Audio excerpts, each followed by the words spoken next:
Hello everyone, welcome to the Ozark Outpost. This is Global War 85, Operation Mars, and I'm here to tell you the war is over.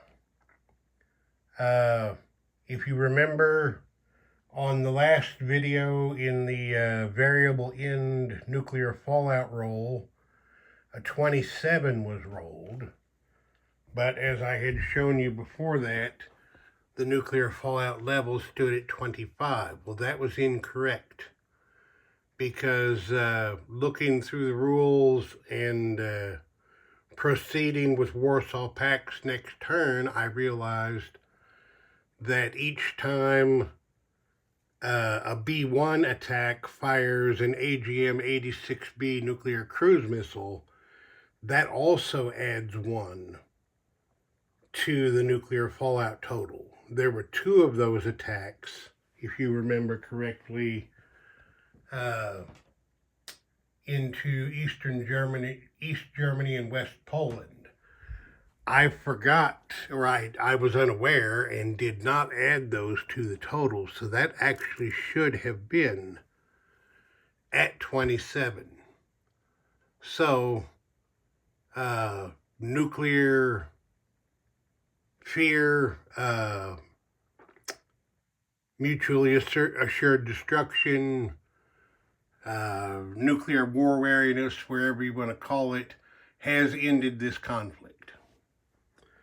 So I went through and just did the basic victory point totals. I didn't go through and look at the fractions of points because it doesn't matter. The end result isn't even close.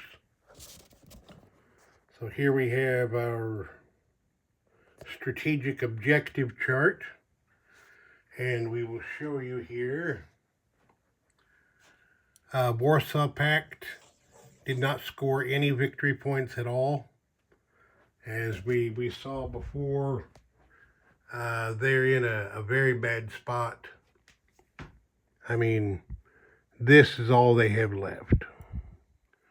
Their income is way down. They don't possess any. That's the only way they can score victory points is by possessing NATO countries, and they don't hold any. Well, no, wait a minute.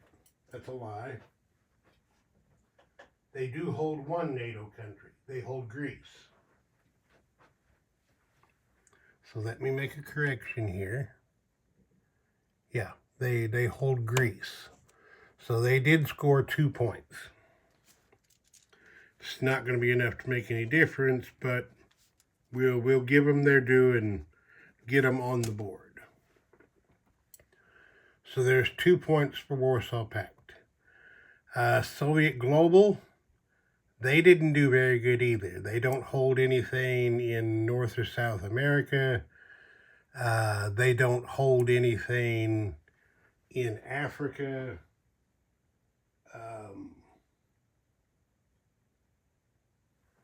The only, I'll make sure I'm saying this right. Yeah, they don't hold anything for global communism in Latin America or Africa. The only thing that they did score was 1 point for holding Tehran. So, wasn't a very good showing for Soviet Global either. Far East Command are the ones who scored big for the Warsaw Pact Alliance. They have a total of 5 victory points for holding all 3 land zones that comprise Manchuria. And then they get 4 more because their income plus bonuses is over 29. So Far East Command scored a total of 9 victory points, which puts the Warsaw Pact Alliance total at 12 out of a possible 27. Now the NATO alliance here, NATO swept the board. They got 4 points for pushing Warsaw Pact's income below 17, I think it is.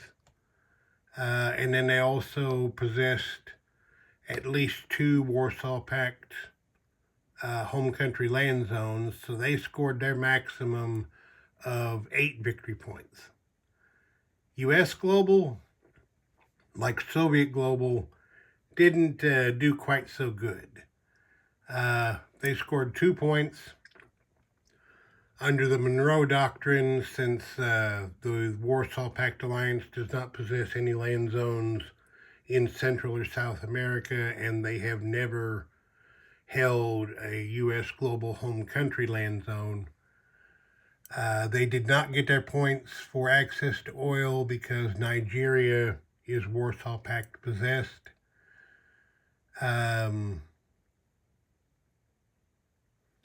They did not get contain communism because Warsaw Pact holds land zones in Africa. They did get 2 points for nuclear balance for completing the AMD, SDI, and advanced SLBM technologies. So they scored a total of 4 points. And then again, just as FEC, U.S. Pacific Command went in and racked up the points. They scored everything they possibly could. A total of 9 points for maintaining territorial integrity of Australia, New Zealand, Singapore, Thailand, Malaysia, Hong Kong, and Japan, Philippines. So this gives the NATO alliance a total of 21 victory points out of a possible 27. And in China, as you know, they were up against the wall, weren't going to last much longer. They scored, there we are. They scored 2, or actually they scored 1. No, in this scenario, they scored 2 points for completing the computers technology. So they get 2 out of a possible 27. So the victorious alliance is NATO. As far as individual achievement, Far East Command and Pacific Command tied each other at 9 victory points each. But we'll have to give that crown to the victorious alliance member. So, U.S. Pacific Command is the individual victor in this game. Just some real quick thoughts about playing the big one, Global Thermonuclear War solo. I really had fun doing this. No 2 games of this are ever the same. You can play the same scenario with the same random events, and it's never going to come out the same way twice.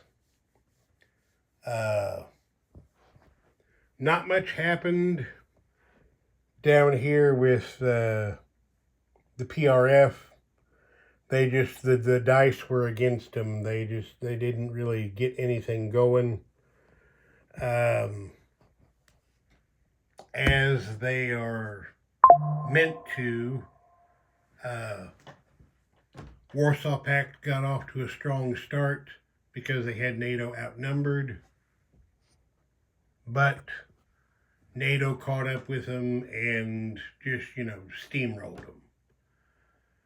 Soviet Global was pursuing a plan that just didn't come to fruition. They got bogged down a little bit, and then once Warsaw Pact was in trouble, they had to try to backstop them, and they weren't really in a good position to try to pursue their overall strategy at the time, which was to break out into the North Atlantic, possibly invade the UK.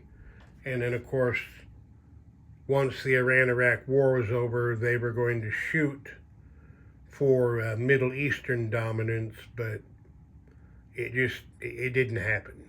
Like I said, the dice just were not with them. They came close. I mean, they almost took out the American fleet in the Indian Ocean, which would have let them wipe out all the oil tankers, but they fell just a little bit short.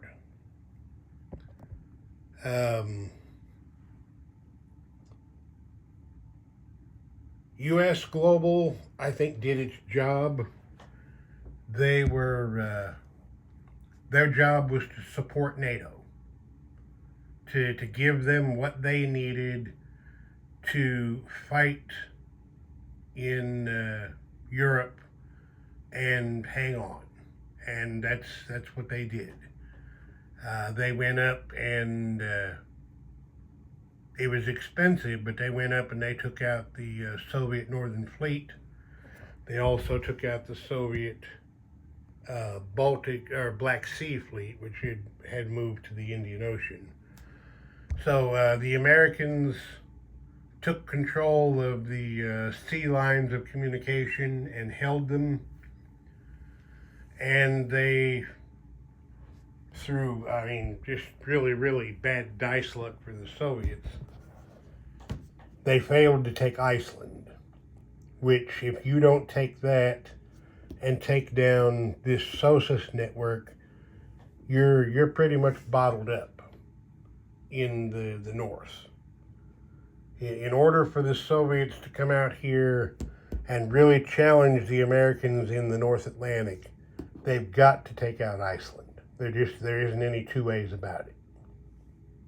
So if you can't take Iceland, then you have to take Scotland, one or the other, in order to break the SOSUS barrier so that everybody can flood out.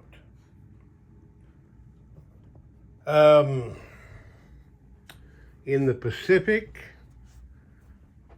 I mean, Pacific Command was doing a lot of preparation, but they were almost ready to take off, but the war ended before they could. And of course, you know, FEC poured everything it had into just completely dominating China, which was a strategy that did pay off for them, because they scored pretty good on their victory points. I mean, what do we got there? Actually, they maxed out their victory points by going all in on China. So you can't fault anything that they did. They held up their end of the load there. Yes, this was a lot of fun. I'm not going to do a full solo scenario 3 again anytime soon, but yeah, this was worth it. Okay, so that's going to do it for Operation Mars. The NATO alliance scored a decisive, overwhelming victory, and that's going to do it. Ozark Outpost, over and out.